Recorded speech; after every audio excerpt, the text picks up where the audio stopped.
وسیم رضوی، آپ کو بتا دوں کہ اس نے ہندو مذہب قبول کر لیا ہے۔ جی ہاں، وہ پہلے شیعہ تھا لیکن اب اس نے اپنا مذہب چھوڑ کر ہندو مذہب جو ہے وہ قبول کر لیا ہے، اور حضرت محمد صلی اللہ علیہ وسلم کے خلاف نعوذ باللہ جس طریقے سے اس نے کفر بکا ہے، ہم یہ امید کرتے ہیں کہ اس کے خلاف جو ہے وہ کڑی سے کڑی کارروائی ہونی چاہیے۔ اور ہندو مذہب قبول کرنے کے بعد بھی جو ہے وہ ابھی باز نہیں آ رہا ہے اور بار بار جو ہے وہ اسلام کے خلاف بولتا ہی جا رہا ہے۔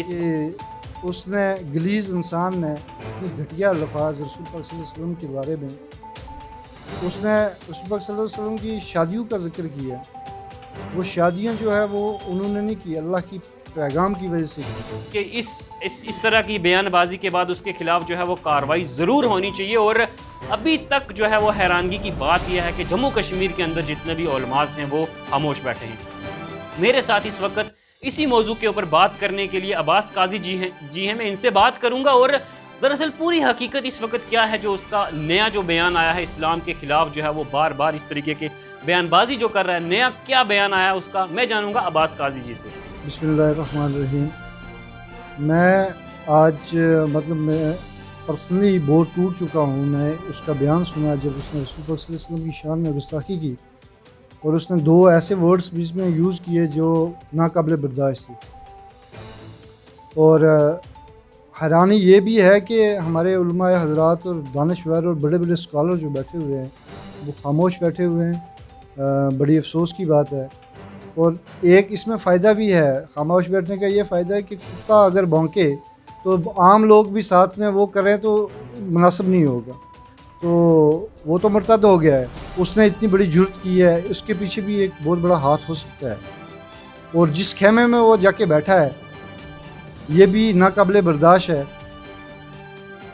بڑی افسوس کی بات ہے کہ اس نے غلیظ انسان نے اتنی گھٹیا الفاظ رسول پاک صلی اللہ علیہ وسلم کے بارے میں، جن نے پوری دنیا میں امن قائم کیا، اس نے رسول پاک صلی اللہ علیہ وسلم کی شادیوں کا ذکر کیا۔ وہ شادیاں جو ہے وہ انہوں نے نہیں کی، اللہ کی پیغام کی وجہ سے کی۔ حضرت جبرائیل امین نے جب بھی ان کو بولا اس میں بھی ایک لاجک تھا، امت کو سمجھانا، آنے والی قوموں کو سمجھانا کہ شادیاں جو ہیں ایک بیوہ سے کرنے کا کیا فائدہ ہے، اور ایک امیر عورت سے اگر وہ شادی کر رہے ہیں تو کیوں کر رہے ہیں۔ یہ چیزیں جو ہیں ہمیں سمجھانے کے لیے، ان کا جو بھی عمل ہے، جو انہوں نے کام کیا ہے وہ سنت ہے، جو انہوں نے بولا ہے وہ حدیث ہے۔ اور اس غلیظ انسان نے ان کو نعوذ باللہ کہا کہ ان کا ذہنی توازن ٹھیک نہیں تھا، یہ ناقابل برداشت ہے۔ اور جو لوگ جن لوگوں کی سربیت میں وہ یہ چیزیں کر رہا ہے، اس نے مذہب چینج کیا، اس سے ہمیں کوئی لینا دینا نہیں ہے۔ وہ جو مرضی مذہب چینج کرے، لیکن ہمارے مذہب کے بارے میں اتنا اس نے غلیظ باتیں بولی ہیں، اور وہ گھٹیا قسم کا انسان ہے۔ اس نے آئے دن وہ نئے نئے بیان دیتا ہے۔ حکومت کو کوئی اثر نہیں ہو رہا ہے اس چیز کا کہ وہ کیوں یہ چیز بول رہا ہے۔ کہیں نہ کہیں میں آپ کو یہاں پہ روکنا چاہوں گا، کہیں نہ کہیں جو اس نے مذہب چینج کیا ہے وہ اس وقت بچنے کی کوشش کرے گا۔ جس طریقے سے اس نے بیان بازی کی ہے، اب اس کو یہ لگ رہا ہوگا کہ میں ہندو مذہب میں جا کے خود کو محفوظ وہ سمجھ رہا ہوگا، اس لیے ہو سکتا ہے اس نے اس لیے اپنا مذہب جو ہے وہ چینج کیا۔ سنو جی، اللہ کی پکڑ سے کوئی محفوظ نہیں ہو سکتا ہے۔ اللہ تعالیٰ نے شیطان کو جہاں موقع دے دیا تو وہ شیطان کا وہ بھی دوسرا بھائی ہے، تو اس سے ہمیں کوئی فرق نہیں پڑتا، وہ بچے گا یا مرے گا، وہ اللہ تعالیٰ اس کو خنزیر کی شکل میں میں تو دعا اللہ سے کرتا ہوں کہ اس کی شکل جو ہے وہ چینج ہو جائے، تاکہ دنیا ساری کو پتہ لگے کہ اس نے رسول اللہ صلی اللہ علیہ وسلم کے شان میں گستاخی کیسے کی۔ رسول پاک صلی اللہ علیہ وسلم کو دنیا کے سب مذہب مانتے ہیں، یہ چیز مانتے ہیں کہ وہ امن کے ایک میسنجر تھے، انہوں نے امن لایا، دنیا میں بھائی چارہ لایا۔ کہیں بھی ہنسا والی کوئی بات جو ہے آج تک وہ سامنے نہیں آئی، نہ کسی نے آروپ لگایا۔ کسی دوسرے مذہب کے بڑے بڑے اسکالر ہیں، رسول پاک صلی اللہ علیہ وسلم نے کبھی کسی کو ٹھیس نہیں پہنچائی۔ تو اس غلیظ شخص پہ غور نہ کیا جائے۔ میں یہ بھی امت سے اپیل کرتا ہوں کہ غور نہ کیا جائے۔ کتا بھونک گیا تو بھونک گیا، وہ اپنا مذہب چینج کر رہا ہے۔ میں صرف حکومت سے یہ چیز، یو پی حکومت سے بھی اور انڈیا حکومت سے بھی یہ چیز کرنا چاہتا ہوں، اپیل کرنا چاہتا ہوں کہ اس پہ ایک لگام کسی جائے کہ ہمارے مذہب کو، ہمارے لوگوں کو ٹھیس نہ پہنچائی جائے۔ باقی وہ ایک چھوڑ کے 10 مذہب چینج کرے، وہ اپنی شہرت کے لیے کر رہا ہے یا پیسوں کے لیے کر رہا ہے یا اپنی جان بچانے کے لیے کر، اس کو اپنے ماں باپ، بیٹی بہن سب نے چھوڑ دیا ہے۔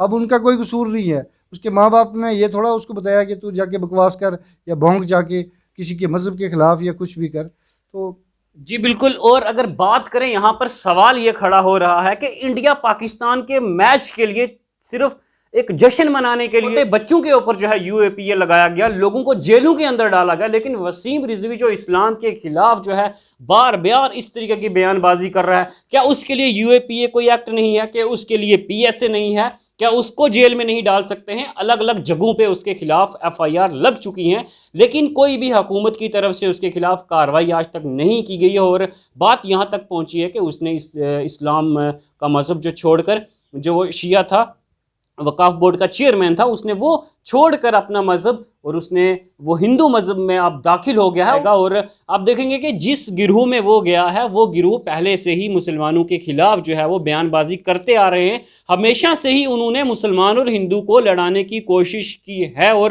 سب سے بڑی حیرانگی کی بات ہے کہ اتنی FIR لگنے کے بعد بھی الگ الگ جگہوں سے پہلے اس کے خلاف ابھی تک کوئی کارروائی کیوں نہیں کی گئی؟ اور آخر میں آپ ایک مجھے بتائیں گے آپ ڈیمانڈ کیا چاہتے ہیں، اور تمام جو امت مسلمہ ہیں ان سے آپ کیا اپیل کرنا چاہیں گے؟ یہ جو رضوی ہے اس کو پھانسی دی جائے، حکومت سے اپیل ہے، عام لوگوں سے یہی اپیل ہے کہ وہ سیم بنائے رکھیں اور پیسفلی پروٹیسٹ کریں اس کے خلاف، تاکہ ہماری حکومت بہت سوئی ہوئی ہے، ان کو جگانے کے لیے پروٹیسٹ بہت ضروری ہے۔ حکومت یا الگ جو ایجنسیز ہیں یا کچھ بھی ہیں، اس سے کچھ لگ رہا ہے کہ کچھ نہ کچھ تو اس کے سر پہ کسی کا ہاتھ ہے، جس کی وجہ سے وہ ابھی تک نہ اریسٹ ہوا ہے۔ ایک لکھنؤ میں ایک FIR لگی ہے، بہت ساری FIR لگی ہے اس پہ، لیکن ابھی تک حکومت نے کوئی کارروائی نہیں کی ہے۔ اس سے معلوم ہوتا ہے کہ وہ اکیلا نہیں ہے، اس کے پیچھے کوئی بہت بڑا ہاتھ ہے، کسی کا ہاتھ ہے، اور جس کی وجہ سے اس پہ کوئی کارروائی نہیں ہو رہی ہے۔ میں اپیل یہی کرتا ہوں کہ پروٹیسٹ کریں، پیسفلی کریں، تاکہ حکومت جاگے کہ کسی کی مذہب کو، یا خاص کر ہمارے رسول اللہ صلی اللہ علیہ وسلم ایک ان جیسی شخصیت نہ ہے کوئی، نہ ہوگی، قیامت کی صبح تک کوئی نہیں ہوگی۔ کہیں نہ کہیں جو ہے اب حکومت کو بھی تھوڑا سا اس کی طرف توجہ دینی چاہیے، اور جو سوئی حکومت ہے اس کو جاگنا چاہیے، اور اس طریقے سے بار بار اس کی طرف سے اس طریقے کی جو ہے وہ کفر بکا جا رہا ہے، اس کے خلاف جو ہے وہ کڑی سے کڑی کارروائی ہونی چاہیے۔ اور کل بھی ہمیں جو خبریں موصول ہوئی تھی اس میں صاف طور پر لوگوں کی طرف سے یہی ڈیمانڈ تھی کہ اس کو پھانسی دی جائے، کیونکہ اس طریقے کا جو شخص ہے وہ بار بار جو ہے وہ اسلام کے خلاف ایسی باتیں بول رہا ہے، اور پورے جو امت مسلمہ ہے اس کو جو ہے کہیں نہ کہیں اس کی روح کو جو ہے وہ ٹھیس پہنچا رہا ہے۔ امید یہی کرتے ہیں کہ اس کے خلاف جو ہے وہ کڑی سے کڑی کارروائی ہونی چاہیے۔